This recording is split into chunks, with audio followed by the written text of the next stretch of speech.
इस वक्त एक बड़ी खबर आ रही है दिल्ली से, जहां कोटक महिंद्रा बैंक के ब्रांच मैनेजर को गिरफ्तार किया गया है। मैनेजर पर पारसमल लोढ़ा और रोहित टंडन के पुराने नोटों को बदलने का आरोप लगा है और इसी के चलते उसे गिरफ्तार किया गया है। आज केजी मार्ग ब्रांच का ये मैनेजर है जिसे गिरफ्तार किया गया है और आरोप है कि रोहित टंडन और लोढ़ा मामले में इन्होंने पुराने नोट बदलने का ये पूरा गोरख धंधा इसमें किया था। कोटक महिंद्रा बैंक के ब्रांच मैनेजर को गिरफ्तार किया गया। संवाददाता प्रशांत देव हमारे साथ जुड़ रहे हैं। प्रशांत, क्या खबर मिल पा रही है इस बैंक मैनेजर के बारे में? क्या नाम है इनका और कब से ये सब कुछ काम कर रहे थे?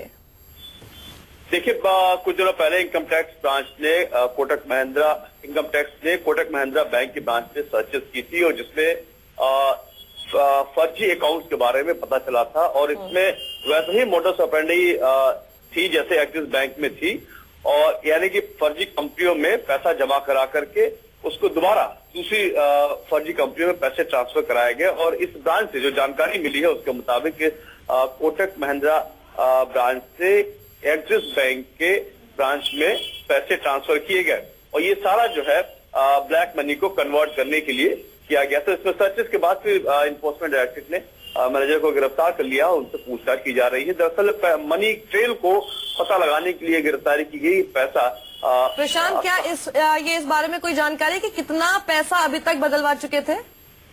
देखिए, एग्जैक्ट अमाउंट नहीं है, लेकिन हैवी अमाउंट है, मतलब करोड़ों में पैसे जमा हुए हैं, लेकिन एग्जैक्ट फिगर जो है अभी नहीं है, क्योंकि कई अकाउंट जो है उसको खंगाला जा रहा है। ऐसे अकाउंट्स जो इस नोटबंदी के दौरान जिसमें पैसे जमा हुए, नए अकाउंट्स खोले गए फर्जी कंपनियों के नाम से और दूसरी फर्जी कंपनियों में फिर उसे पैसे ट्रांसफर किए गए।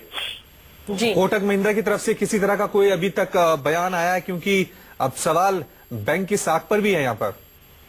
देखिए, शुरू में तो एक बैंक ने अभी तक से कहा था कि सर्चेस हुई हैं और कुछ अकाउंट्स मिले हैं, लेकिन उनके स्टाफ का कोई रोल नहीं है।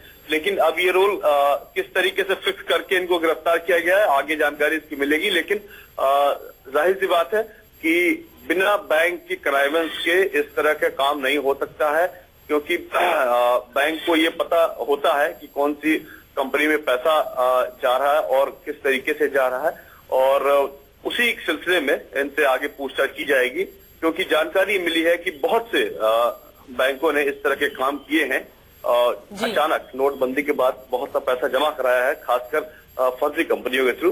तो उसके लिए पूछताछ के लिए इनको गिरफ्तार किया गया।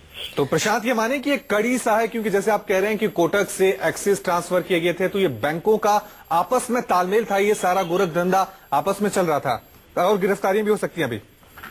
देखिए, इसमें गिरफ्तारियां निश्चित तौर पे और भी होनी है इसमें, और इनको ट्रेल जरूर मिली होगी, उस आधार पे इनको गिरफ्तार किया गया है ताकि ये पता लगाया जा सके कि आखिर ये मनी ट्रेल कहाँ शुरू हुई और कहाँ तक जाती है। बहुत बहुत शुक्रिया प्रशांत इस तमाम जानकारी के लिए।